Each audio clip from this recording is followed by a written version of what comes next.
செம்மனை அவர்கள் தோழர்களே, அருமை தோழியர்களே, உங்கள் அனைவருக்கும் தமிழ்நாடு வருவாய் காப்புரிமை சங்கத்தின் சார்பாக வாழ்த்துக்களையும் வணக்கத்தையும் உறுதியாக தோழர்களே. இன்று கள்ளக்குறிச்சி மாவட்டம் திருநெல்வேலி மாவட்டத்தில் இன்றைக்கு முப்பெரும் விழா. முப்பெரும் விழாவுக்கு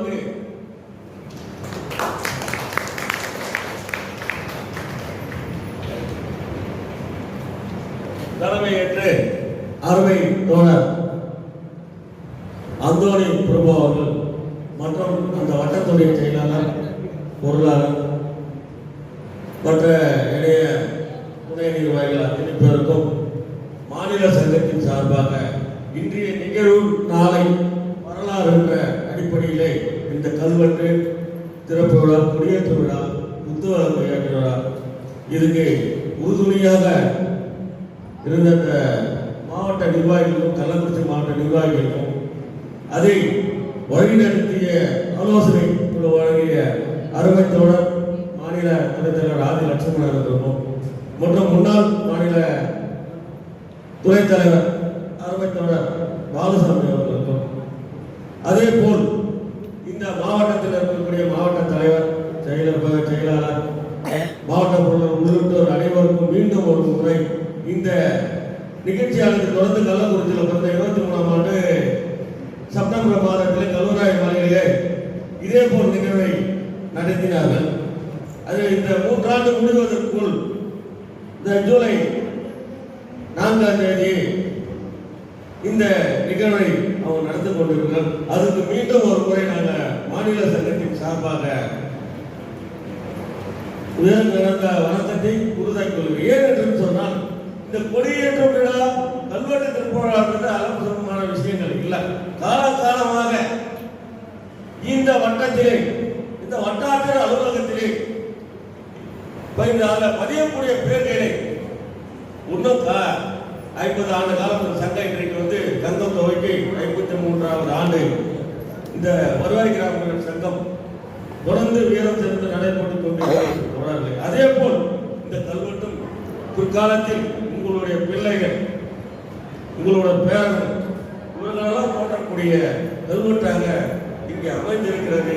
இதுக்கு இந்த மாநில சங்கத்தின் சார்பாக வாழ்த்துக்களை தெரிவித்துக் கொள்கிறோம். எனக்கு முன்னாடி பேசிய இந்த சங்கத்துடைய மாநில துணை நிர்வாகி பேர் சொல்றதுக்கு முன்னாடி நிறைய மணி 2 ஆயிடுச்சு.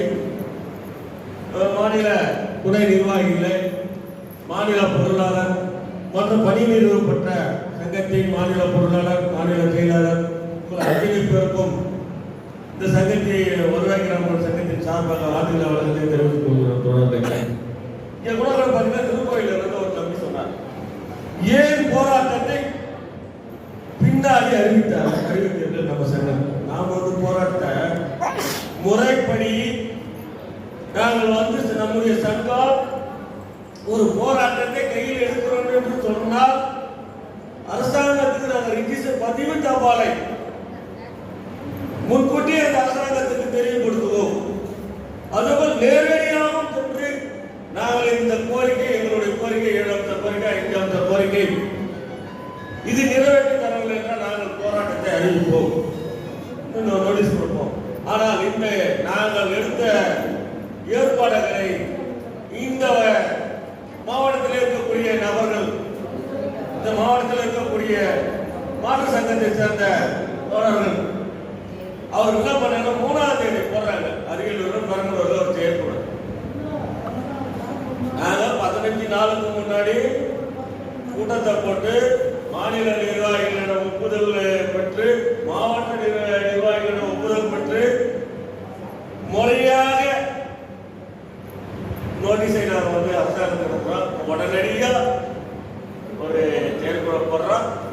எந்த அறிவிப்பும் இல்லாமல் நல்லா சிந்திச்சு பாருங்க சகோதரிகளே, எந்த அறிவிப்பும் அவங்க முன்னேற்படலாம். நேரடியாக ஒரு பெட்டிஷன் கொடுத்துட்டு போராட்டம் எப்படி இந்தெந்த தேதியில இந்தெந்த நிகழ்வு என்று அவர் குறிப்பிடவில்லை. போராட்டம் காத்திருப்பு போராட்டம் சொல்றான் ஒரு சங்கம், அவன் க்ளோஸ் பண்றான்.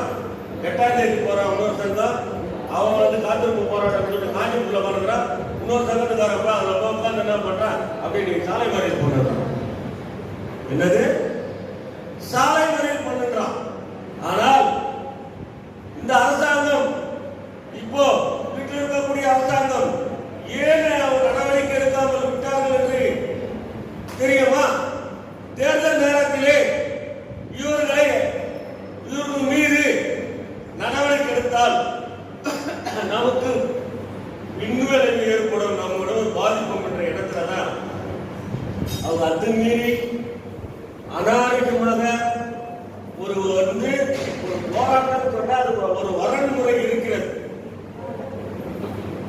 எந்த போராட்டம் ஒன்று மாலை நேரம் ஆர்ப்பாட்டம் பண்ணணும், அதுக்கப்புறம் காத்திருப்பு போராட்டம் பண்ணணும், அது பண்ணணும், அடுத்தது நம்ம மறியல் போராட்டம் பண்ணணும், சிறை நிரப்பம் போராட்டம் பண்ணணும். இதெல்லாம் பண்ணி அது வட்டத்தில் பண்ணி மாவட்டத்தில் பண்ணி போகக்கூடிய விஷயங்களை எடுத்தோடனே சிஆர்ஏ ஆணையர் அலுவலகம் ஏன் என்று சொன்னாலும் நல்லா நீங்க சிந்தித்து பாருங்கள் தொடர்ந்து.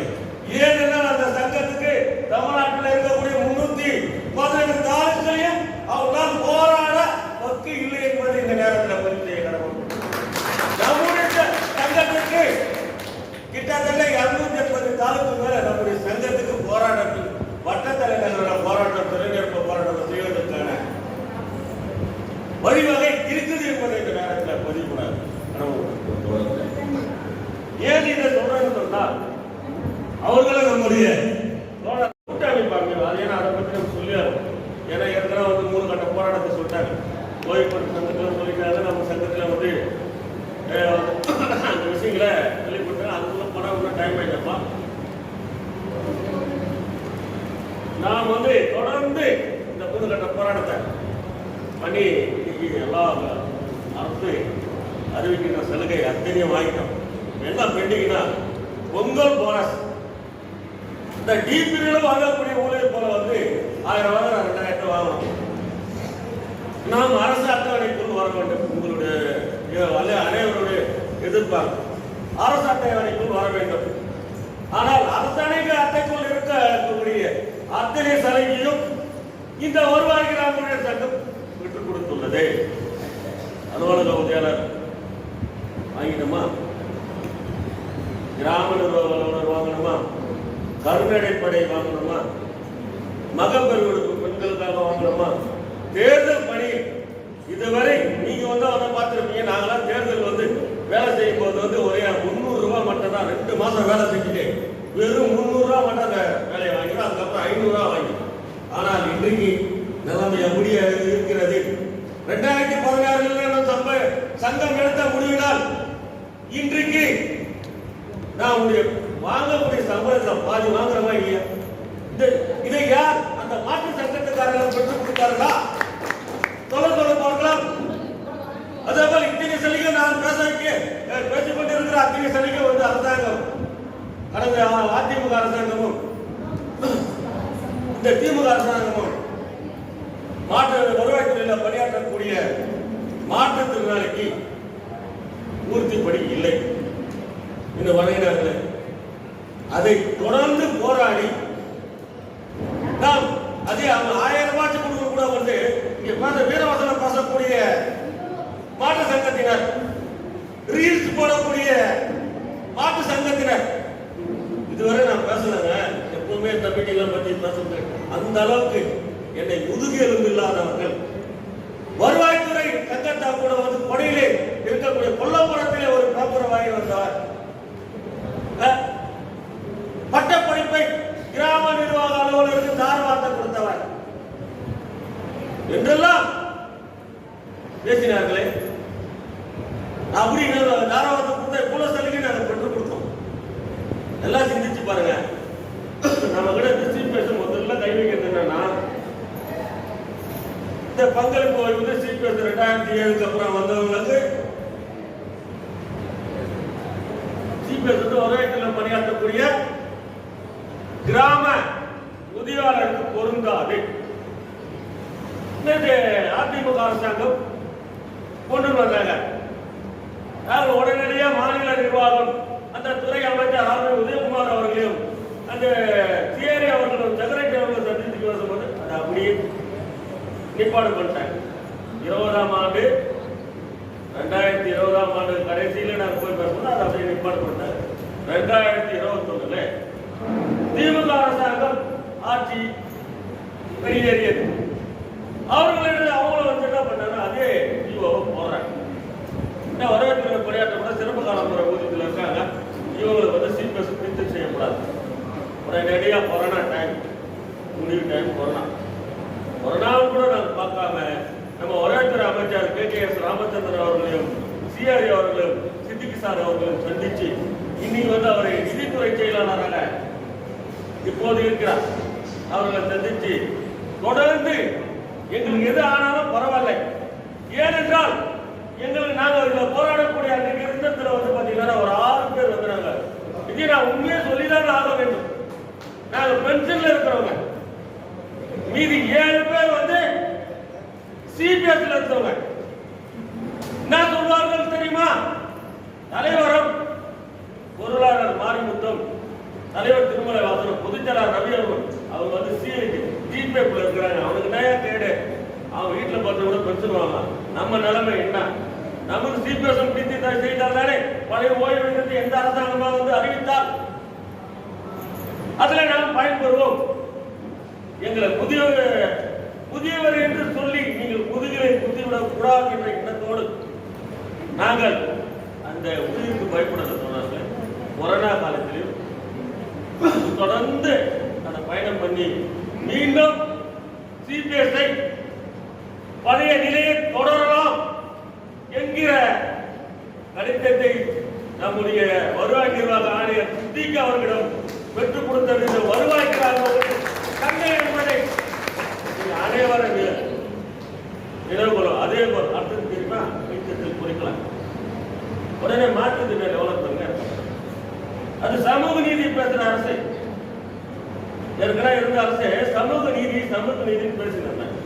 அது நம்ம சொல்லல, அவரே சொன்னவர் தான், முதல்வரே சொன்னவர் தான். நான் இருக்கிறேன், நீங்களாம் வந்து எனக்கு வந்து 2019 போராட்டம் பண்ணும்போது போராட்டத்தில் அங்கன்வாடி தத்துவ போராட்டம் போய் நான் இருக்கிறேன், போராட்டம் பையன் நான் இருக்கிறேன். நான் தான் ஆட்சி வரப்போது, நம்ம ஆட்சி தான் வளரும் போது வந்த உடனே உங்களுக்கு வந்து அல்லேரும் வந்து சிறப்பு கால முறைவாத பகுதி நேரம் ஊழியர்கள் அல்லேர்களாக வந்து நிரந்தரம்